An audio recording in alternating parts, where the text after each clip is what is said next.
सारे राज्य में डोंडी पिटवा दो कि उनके राजा राम अयोध्या वापस आ रहे हैं।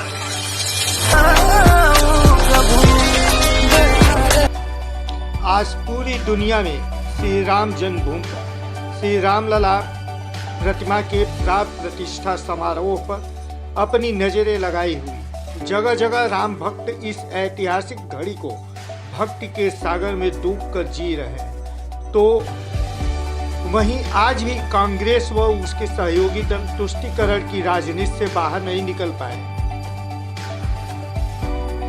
अयोध्या में भगवान राम का भव्य मंदिर बनकर लगभग तैयार हो चुका है। कल 22 जनवरी को रामलला के प्राण प्रतिष्ठा की घड़ी भी पास आ गई है।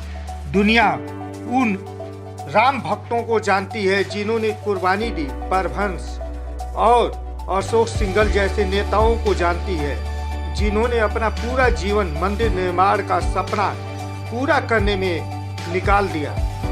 साथ ही पीएम मोदी के 10 साल के कार्यकाल को भी देखा है। आप देख रहे हैं यूनिवर्सल न्यूज टुडे। क्या आपको पता है कि यह किसान का बेटा नहीं होता तो प्रधानमंत्री पंडित नेहरू रामलला की मूर्ति 1950 में ही हटवा चुके होते।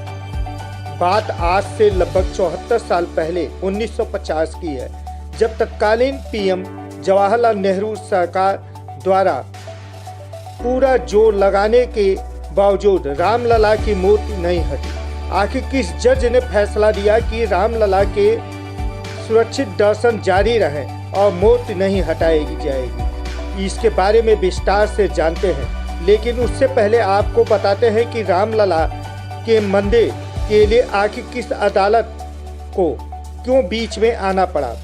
बात 1949 की है। भारत को आज़ाद हुए महज 2 साल हुए थे। तत्कालीन पीएम जवाहरलाल नेहरू और सरदार पटेल भारत का सपना साकार करने में लगे थे, लेकिन उत्तर प्रदेश में कुछ और ही चल रहा था, जिसने आज़ाद भारत में टकराव की नींव रख दी। इस विवाद का फैसला भी आखिरकार उच्चतम न्यायालय को ही करना पड़ा। बात 22 दिसंबर 1949 की रात की है। स्थानीय कथाओं के अनुसार रात के लगभग 3 बजे एक तेज रोशनी विवादित ढांचे में हुई। उसके बाद प्रभु श्री राम नजर आए। सैकड़ों साल पुरानी लड़ाई का ये पहला टर्निंग पॉइंट था। वो लड़ाई जिसे राम जन्मभूमि आंदोलन के नाम से जाना गया, जिस जगह भगवान राम का जन्म स्थान माना जाता था, उसके ऊपर मुगल बादशाह बाबर के सेनापति मीर बाकी ने बाबरी मस्जिद बनवाई थी। अब बात मूर्ति के आकाशवाद निकल आने के बाद के घटनाक्रम की है।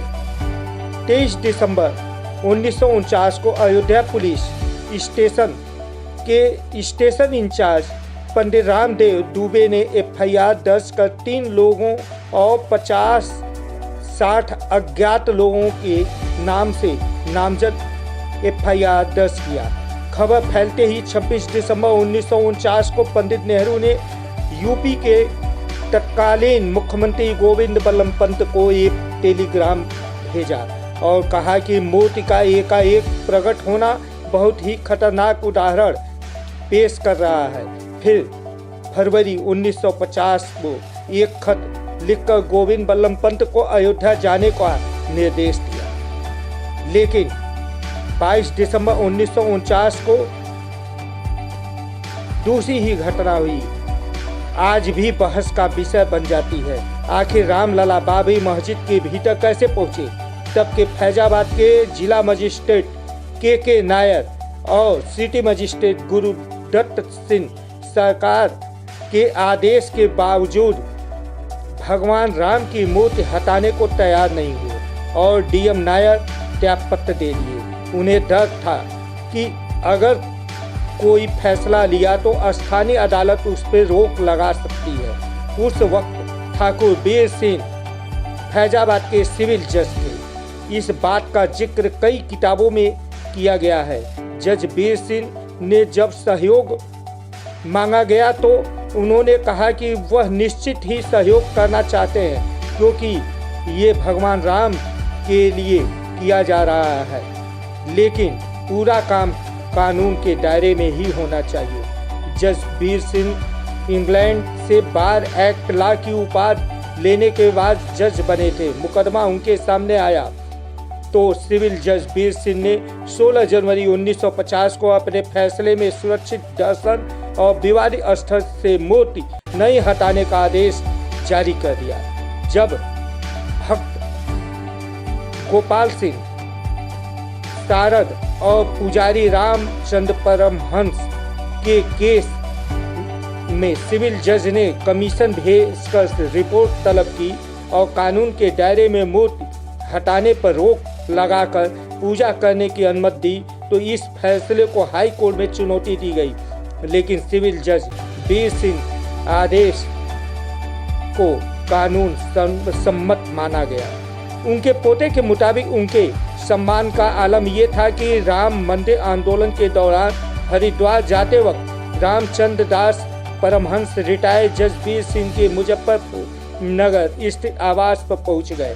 जज बीर सिंह उत्तर प्रदेश के मुजफ्फरनगर जिले के धुधली गांव में जन्मे थे। आज भी उनके गांव के लोग और पुराने राम भक्त कहते हैं कि एक किसान का परिवार के बेटे ने इंसाफ की कलम से ऐसा अमिट हस्ताक्षर किया जिसका पटाक्षेप अब राम मंदिर के निर्माण से हो रहा है।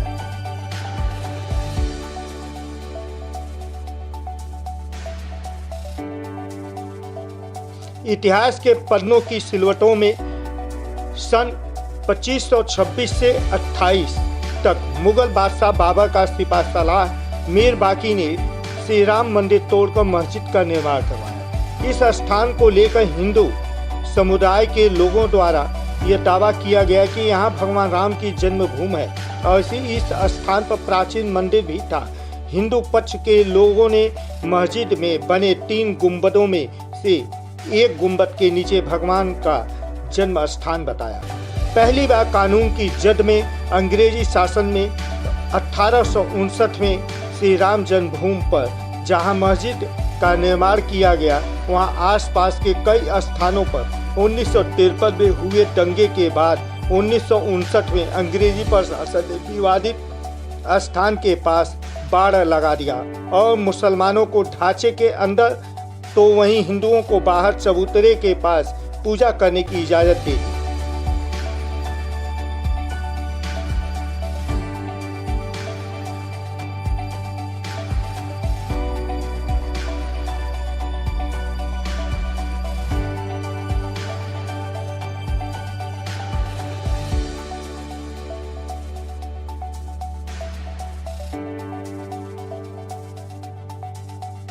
भारत आजाद हुआ 1949 में अयोध्या में श्री राम जन्मभूमि का असली विवाद 23 दिसंबर 1949 को तब हुआ जब मस्जिद में भगवान श्री राम की मूर्ति मिली। इसे लेकर हिंदू समुदाय के लोग कहने लगे कि यहाँ साक्षात भगवान राम प्रकट हुए हैं। वहीं मुस्लिम समुदाय के लोगों ने आरोप लगाया कि किसी ने चुपके से यहाँ मूर्ति रखी।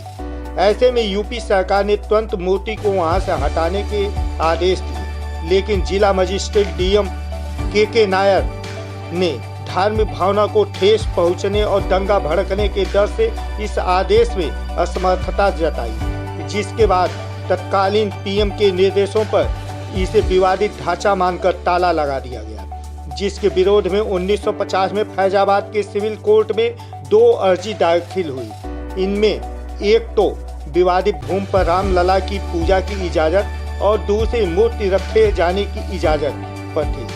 सन 1961 में यूपी सुन्नी वक्फ बोर्ड ने एक अर्जी दाखिल की और विवादित भूमि पर पोजीशन और मूर्ति हटाने की मांग की। एक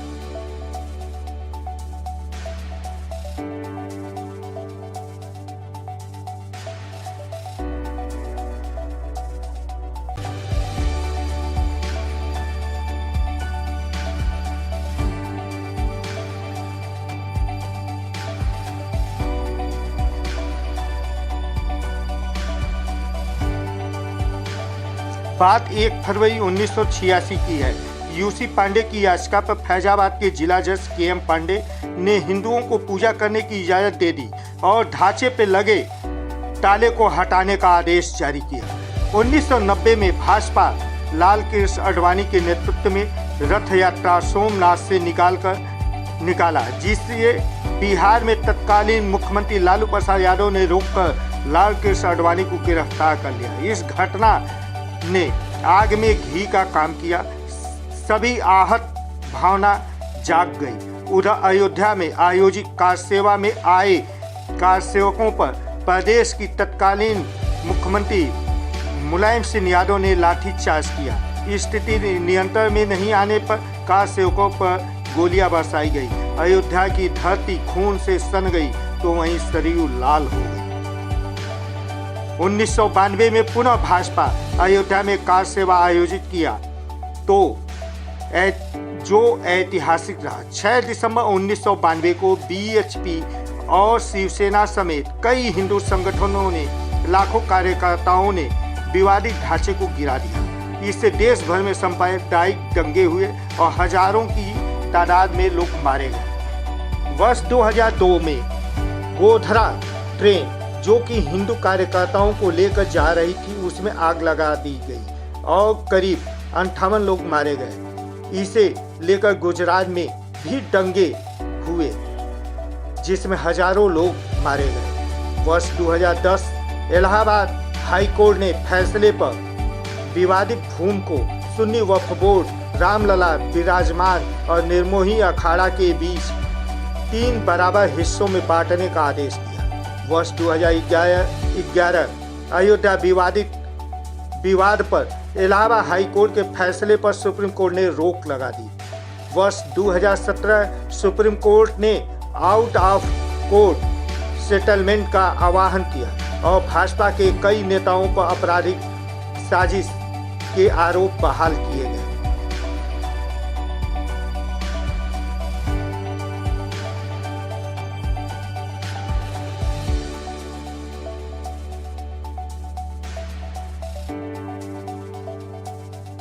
दो 2019 8 मार्च को सुप्रीम कोर्ट ने